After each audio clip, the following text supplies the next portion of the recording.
techniques. If you want to learn how to do a scroll sawing, Steve will show you, here's a technique. This is the proper method to make these type of cuts. That's all good, important stuff. There's another one out there if you type in scroll saw goodies. Same avenue. Also scroll saw goodies Inkscape. How to make your patterns, how to make it all work. We hear Don talking about Inkscape. You want to learn more about it? Go there. And they'll tell you how to use Inkscape to make the drawings so you can get your patterns so you can do your scroll work. Right? So, and that information is freely available. Carol Rothman is another one. She's, according to Don, the most informed source on making bowls on the scroll saw. And you take a look at her site. Some of the stuff she does is just amazing.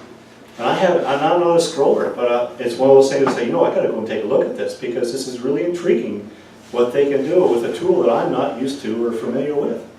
But it's there. Next, flatwork sites. Wood Whisperer is probably the most prominent one in the flatwork arena. He has a lot of information about how to set up his tools, how to set, and just about everything to do with flatwork. And woodworking in general. So he's got a wider variety of view, but he does do a lot of flatwork information. MTN Wood, this guy is just crazy about his cutting boards. It's a fast video. He doesn't do much talking, but he anticipates that you know how to make a cutting board, and then he shows you how he makes his, and the design work that he comes through, and the pieces that he puts together, and the meticulous steps that he has to take just to get his cutting boards to look a certain way. Blow you out of the water, but they're there. And they're good to look at because they're inspiring. Woodworking for Mere Mortals, Steve Ramsey, nice guy. Oh, I got woodworker twice, look at that. Steve Ramsey's another good professional to talk to you at our level, I guess. He doesn't talk above, he doesn't talk below you, he talks to you at your level saying, I know you have to operate this equipment, here's how I do it. Let's talk about it. So that's another good resource. Next one. Others. Brendan Stemp. We talked about epoxy when I brought in my table to show everybody. He was the go-to guy to figure out how to work with epoxy. He has a tutorial on the various types of epoxies that are out there and what they're good for and what they're not good for and why he uses certain epoxy for certain applications because he's trying to get a certain look. Versus clear, versus cloudy, versus durability, versus whatever. But he's laid it out all on the line in a nice tutorial to say, this is why I use this. He's based in Australia, so it won't be Canadian. But he tells you exactly what is going on with epoxy and why he uses it a certain way. Gwinnett Woodworking Club, very long, very interesting. There's a lot of clubs out there. If you type in woodworking clubs, and you go through all the sites showing you how to build a club, like a billy club or some sort of club to beat an animal to death, you'll get to the woodworking clubs. And there's lots of clubs out there similar to us that post what values are out there or what they've done, their meetings, and in some cases they have special sessions where they focus on Christmas ornaments or focus on something else that they'll do. And just in general, type in a tool. Go to YouTube and type in table saws. There's everything there. You'll see projects. You'll see tips, safety, jigs, everything you want to know about table saw. So you just got to scroll through it and take a look. And there are people who are willing to say, this is how I made my sled. This is how I made my piece for this bandsaw. This is this is the different detail I did for a drill press. Doesn't matter what tool you type in there, somebody's got a video out there. And that's the nice thing about it. Somebody has something to say about that particular element. And if you don't know enough about it, or you want to learn a little bit more, then you go to it. Next. So, bottom line on this, type in and discover. Don't be afraid of it. And if you find something, let us know. Because if you find a site that's out there that's really well done, then tell me about it, or tell Rob about it, tell us about it, and say, I found this site, you should take a look at it, because it's got some really good detail. And that helps everybody grow.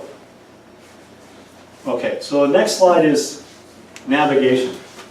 Everybody know how to navigate on YouTube? And what the different symbols mean in that? Okay, So, home. When you launch YouTube, you'll get home. Now initially you'll just get a hodgepodge of information about the latest and greatest, but as you use it more, you can see on my home page, when I type it in, it says, well, this is what you're looking at the last little while, you know, between some wood turning stuff obviously, and then there's some stuff in there for Jira, because my computer's also a work computer, so I'm doing it. When I as a business person want to know how to make something work in Jira, which is a program for managing software developers, you can go and type it into YouTube, and there'll be somebody there that'll have a tutorial on this is how you use it. This is how you do it. This is how you make A go to B, go to C, go to D. This is what you have to do. And somebody's willing to have a little snippet of an information flow that'll say, you got a little black element on the side of each video telling you how long it's going to be, so you know whether you're going to go and get a coffee because it's going to be a long session if it's Gwinnett Turner's, or if it's just going to be a short little blurb like it's 3 minutes and you're done. And you get some basic information. So that's the home screen. There's trending on the side below home. Now trending, this is just, you know, you take your chances. You know, you never know what's going to go on in this world about trending. So this screen will change all the time.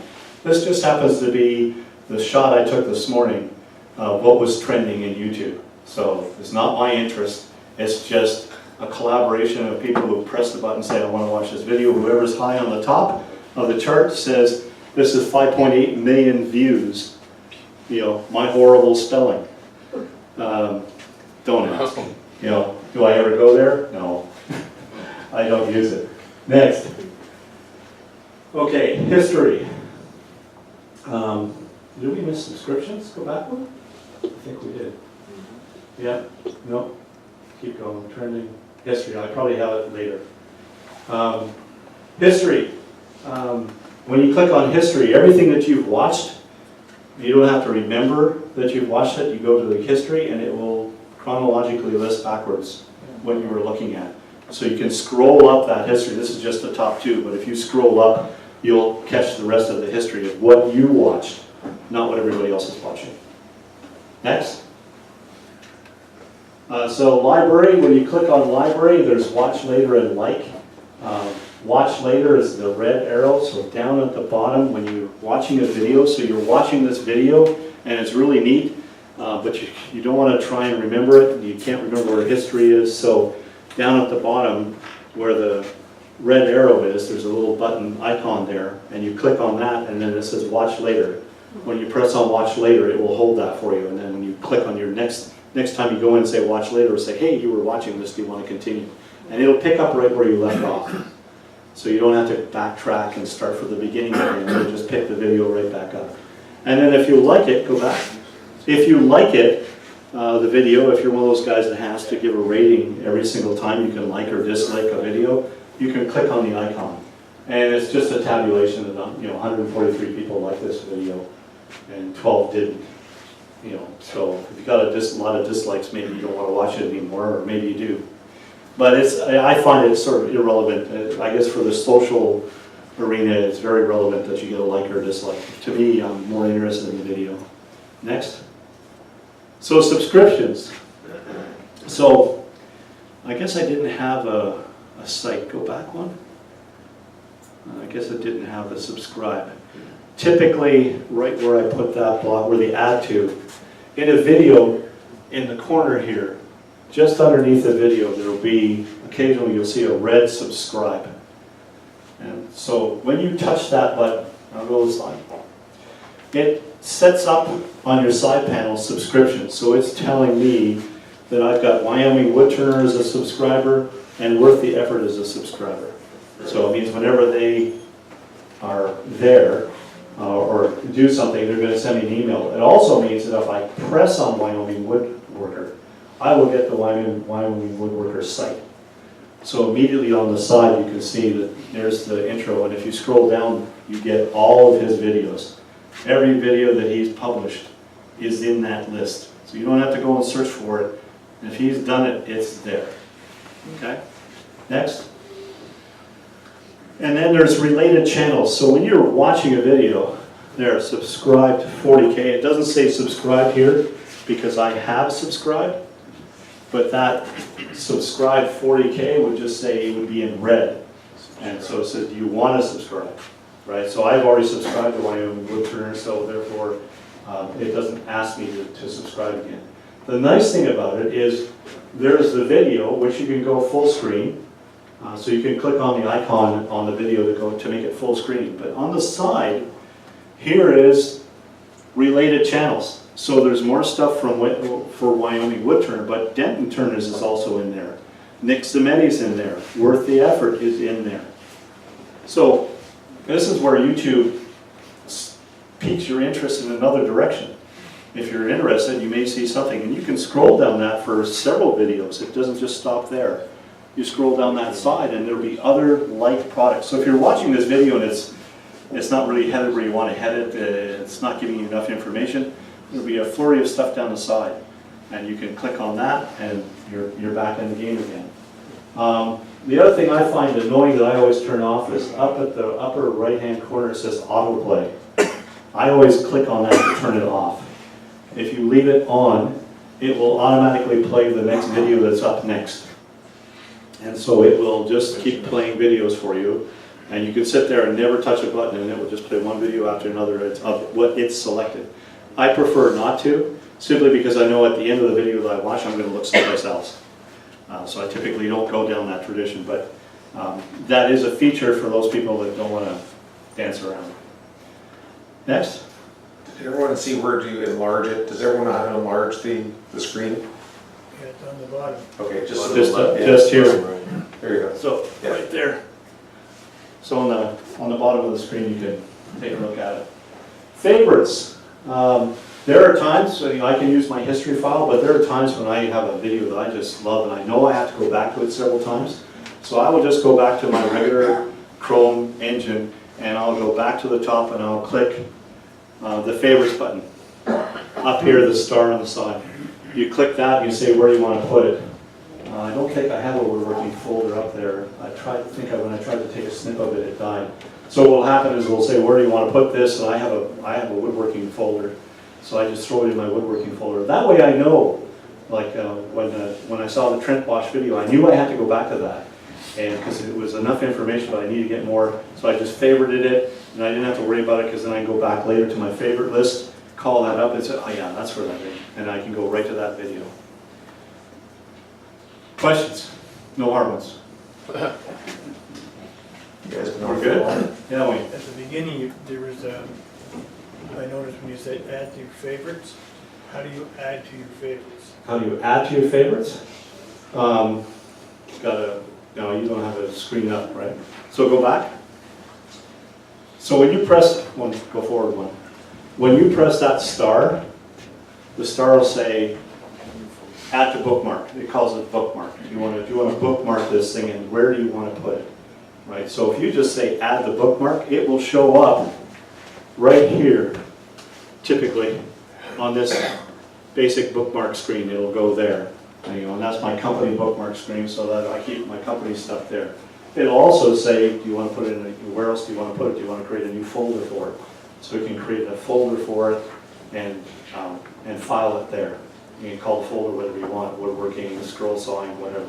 It just parks it there as just a URL. So it's basically taking that https www.youtube.com /Pt.2. It will take that URL and it'll put the name on it and put it in the file in favorites. So when you look for favorites, it will tell you the name of the video that you were watching. And when you click on it, it'll go to that URL address and pick up that video. Yeah, It's the same in Microsoft Edge.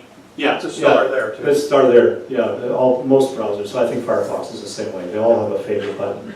But it's a good, useful tool. I find that if I'm watching something and it's it's late in the day and I got to go to bed, I'll sit there and I'll favorite it rather than just closing the laptop. I'll say I really want to take a look at this again, or that's something I really want to take a second look at, and just favorite it and walk away. And then every once in a while, I'll go back and take a look.